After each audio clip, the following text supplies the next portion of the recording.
going off track is. Going off track is taking a chance on yourself. Following your pulse of curiosity. It's making your own decisions. The most wonderful adventure. Welcome to another episode of Right Off Track, where we explore the incredible journeys of individuals who've dared to tread unconventional paths. I'm your host, Anya Smith, and today we're diving into a story that's as multifaceted as it is inspiring. Meet Sarah Devereaux. She's not just any leadership coach, she's a strategic thinker, a dynamic speaker, and get this, an inspiring farmer. Sarah spent nearly a decade and a half at Google, where she led their executive development programs. But she didn't just stop there. She took her enormous skill set to the dynamic world of startups.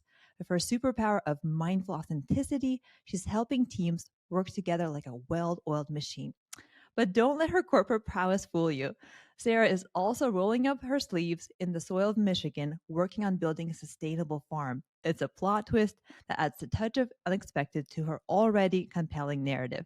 And speaking of narratives, Sarah is deeply committed to helping others craft their own, particularly women in male-dominated industries. With a heart full of passion and a mind brimming with strategies, she's helping people redefine what leadership and success means to them. So buckle up, because today we're going on a journey that crosses boardrooms and barnyards, all in pursuit of a life that's authentically lived. You don't want to miss this episode as we unpack the invaluable lessons Sarah has picked up on her diverse path. Let's dive in. Welcome, Sarah. Oh, thank you so much. Anya, can you just come with me everywhere and do my Yes. introductions? Yes, absolutely. That was oh my gosh, from boardrooms to barnyards. I've never said that myself. That was great. Take anything you want, and just run with it. But Sarah, thank you so much for joining me. Just a little shout out to Changing Work Collective for introducing us, and LinkedIn also for the amazing community that gives an opportunity to just learn about each other's work. And we've had so much fun. Like, we barely started this podcast, to be honest. We were like chatting for like 15 minutes almost before even starting. It's like, we should actually start doing the work and sharing this with others. So thank you. I'm so delighted to have you here. Yeah, absolutely. Yeah, I know. It was like we're just shooting the shit. Like, we should record some of this. It's not bad. It's good. Absolutely. You know what caught me before we even like connected, one-on-one, I was really drawn to your energy that's palpable even through your LinkedIn post. Like, it's so warm and authentic, and you take these journeys and lessons from nature, from everything that you're doing, even outside of coaching, and then you're adding this little like inspirational learning twist to it. So let's dive in, kind of like, let's peel your onion and your story a little bit more. I touched a little bit about your corporate career, and although it's conventional, I do want to maybe chat like what got you from the corporate world to now you doing kind of your own thing. Yeah, absolutely. So, I mean, quite a circuitous journey, I would say. So, I actually started at Google as a customer support rep. So, I used to say, "Good afternoon, thank you for calling AdWords." And yeah, and I did chat support, I did email support. Like, I was at the bottom of the barrel. And I worked my way up through Google to doing a variety of different things. So I worked across learning and development. I was doing agency training. I was doing technical training. I was working with our engineering population. I worked with sales folks. And then I moved into building this volunteer learning and teaching network called G2G. So Googler to Googler. And it was literally this whole volunteer like army of Googlers who were spending their time teaching and mentoring and creating training programs for each other with literally no compensation for it. So they powered like 85% of Google's learning and development. And the reason that I bring that up is because it was really the first time that I had done a job where I really felt like I was fulfilling a calling, like I was doing something that really mattered. I was changing the way that people were experiencing work.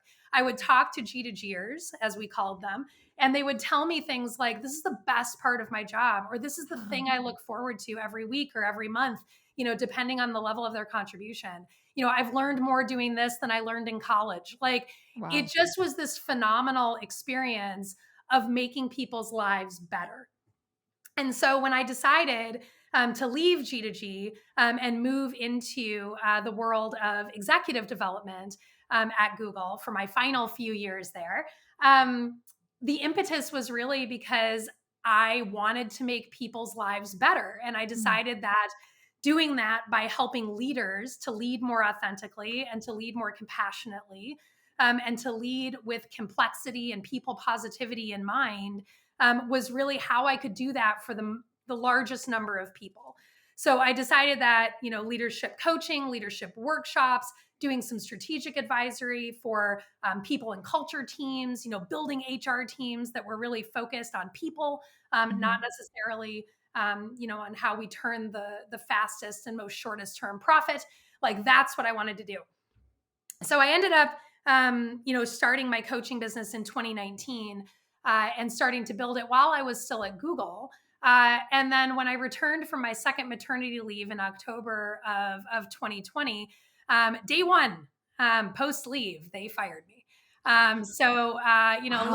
Little shy of 15 years. And I was part of one of the early smaller groups of Mm. layoffs that Google was doing, starting in June of 2020, but I was on mat leave, so I didn't get my letter until October. So Wow. I left in January, and moved on to do a startup, so I could get some startup experience, so I could also do more than just big tech. I knew I wanted to kind of span, a larger number of companies. Yeah, you looked like you were going to say something, Anya. No, I was just shocked. Yeah, I mean, like I honestly I wasn't, because I kind of saw the writing on the wall for a while. To be Mm, honest, my shelf life at Google, had kind of like expired okay. several years previously.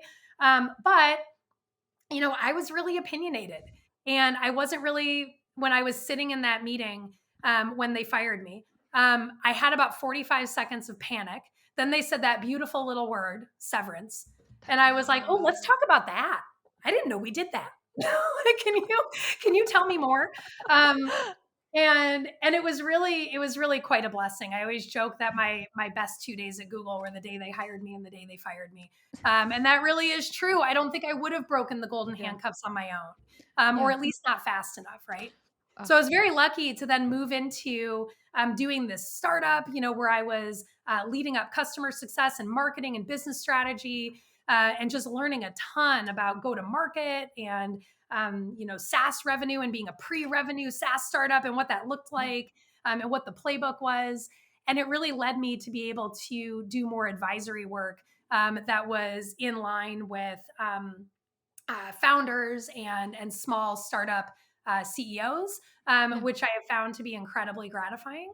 And now I'm leaning in full force on my own deal, Mm, and that's been. I mean, it can be lonely sometimes. Like, thank you, changing work, for yeah. creating a place where we can like come together and make this journey less lonely. But generally, it's been a really phenomenal experience. Oh, that's beautiful. Oh, Sarah, this is amazing. Again, I love your energy. The moment we met, I was like, okay, Sarah, let's be friends. And I'm following your content. I'm learning so much. It inspires me to draw like inspiration again from nature and from your own experience that feel like, oh, yeah, that makes sense. Like I can take that into my life no matter where I'm at in my leadership journey, self reflecting. And for our audience, I hope you had a lot of valuable takeaways that help you on your journey. Let us know what questions came up for you. Share on social. What were your biggest takeaways? And as always, thank you so much for coming off track of us. And Sarah, thank you so much for joining our journey. Until we meet again. Take care.